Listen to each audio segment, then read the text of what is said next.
नमस्कार। आज हम कुछ बहुत ही दिलचस्प करने वाले हैं। जरा सोचिए, भारत के सबसे बड़े राज्यों में से एक उत्तर प्रदेश, उसका पूरा का पूरा इतिहास बस कुछ हाथ से लिखे पन्नों में समाया हुआ है। तो चलिए, आज इन्हीं नोट्स के पन्नों को पलटते हैं और देखते हैं कि ये हमें क्या कहानी सुनाते हैं। देखिए, ये सिर्फ लिखे हुए पन्ने नहीं हैं। इन्हें एक तरह का खजाने का नक्शा समझिए, एक ऐतिहासिक नक्शा।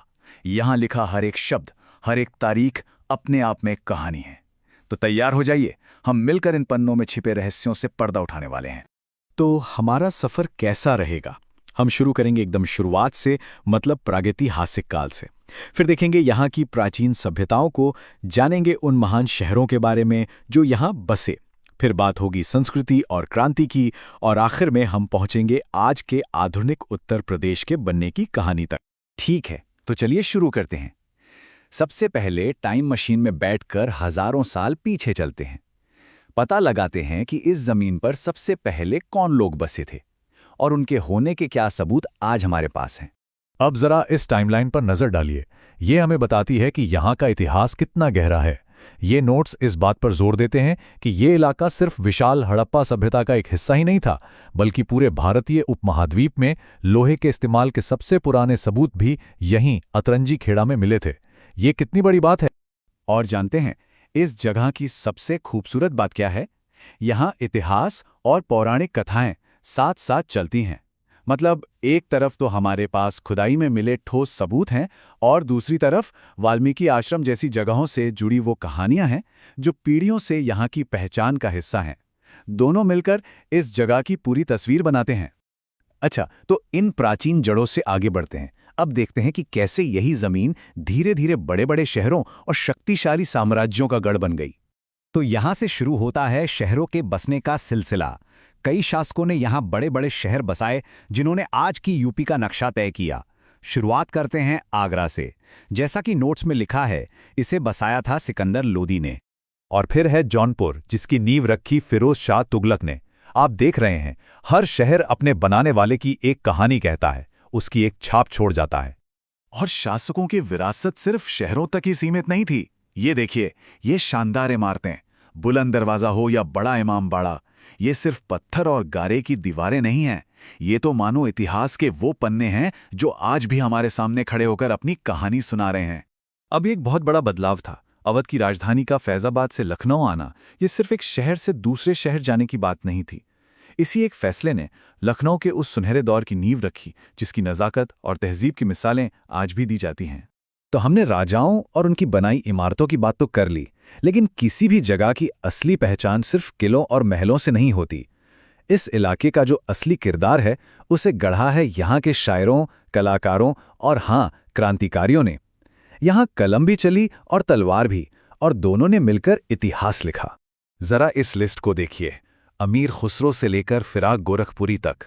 ये बताता है कि कैसे यूपी के अलग अलग शहर शायरी की दुनिया के बड़े केंद्र बन गए।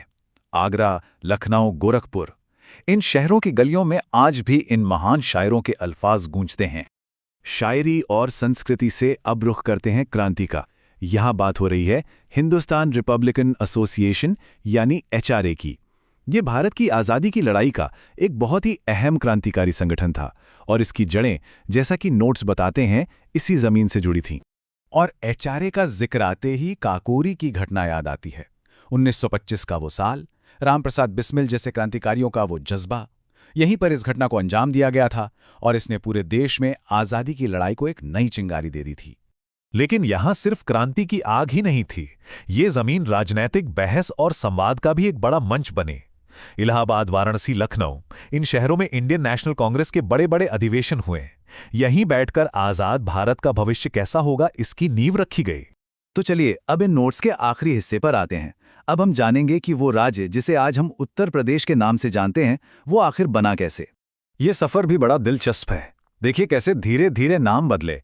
पहले आगरा और अवध के प्रांतों को मिलाया गया, फिर नाम हुआ United provinces of Agra and Awadh, फिर उसे छोटा करके सिर्फ यूनाइटेड प्रोविंसेस किया गया, और आखिरकार 1950 में जाकर इसे अपना आज का नाम मिला, उत्तर प्रदेश।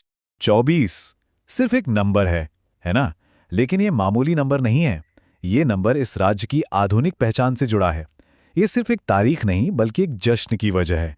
और वो वजह है उत्तर प्रदेश दिवस, जो हर साल 24 जनवरी को मनाया जाता है। ये परंपरा 2018 में शुरू हुई।